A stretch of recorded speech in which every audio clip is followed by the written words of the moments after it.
तिकडे जातात, कोण मंत्री होतं, कोण मुख्यमंत्री होतं. अरे तुम्ही तुमचं बघता, जनतेने काय करावं? जनतेची काय चूक आहे? जनतेच्या ज्या काही अडचणी आहेत, गेल्या 3 महिन्यामध्ये काय अडचणी सोडवण्याचं काम केलं?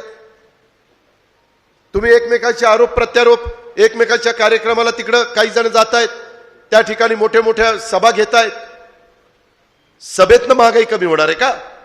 दिवाळीच्या तोंडावर गॅसच्या किमती, त्या सीएनजीच्या किमती वाढल्या.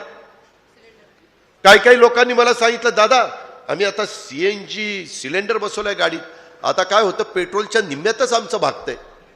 2 वर्षापूर्वी सांगत होते, आता म्हणतात दादा चुकच झाली राव, पेट्रोल एवढेच पैसे जाते. बसून चुकलो.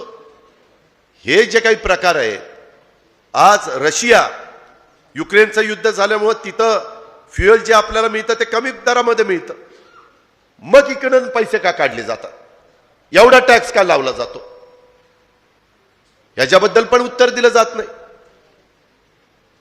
याचा अंतर्मुख होऊन विचार माझ्या दौंड तालुक्याने, माझ्या दौंड शहराने आणि इथल्या माझ्या बांधवांनी केला पाहिजे, आया बहिणींनी केला पाहिजे, तरुणांनी केला पाहिजे. नोकऱ्यात जर नाही मिळाला, उद्योगधंद्यांना पोषक अशा प्रकारचं वातावरणच नाही राहिलं, इथं काय कालच्या भाषणामध्ये उद्याची महाराष्ट्राची दिशा काय ते तुम्हाला समजली?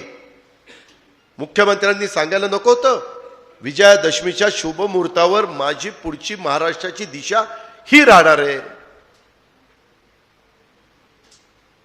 ते एकत्र पक्षात होते, तेच काढत बसले, ते असं झालं, ते तसं झालं, ते तसं झालं. काय घेणं देणं आम्हाला? झालं गेलं गंगेला मिळालं, तुमचं तुम्हाला लखलाभ. पण राज्याचं काय? आणि ही जनता आणली नाही, जनता आणली नाही. मी कधी म्हणलं ही जनता मी आणली, पैसे देऊन आणली म्हणलं? कशाला सांगावं लागतं? जनता आपणहून येते, त्यांना सांगायचं कारण काय? ही जनता मी आणलेली नाही, माझ्या प्रेमापोटी आलेली आहे.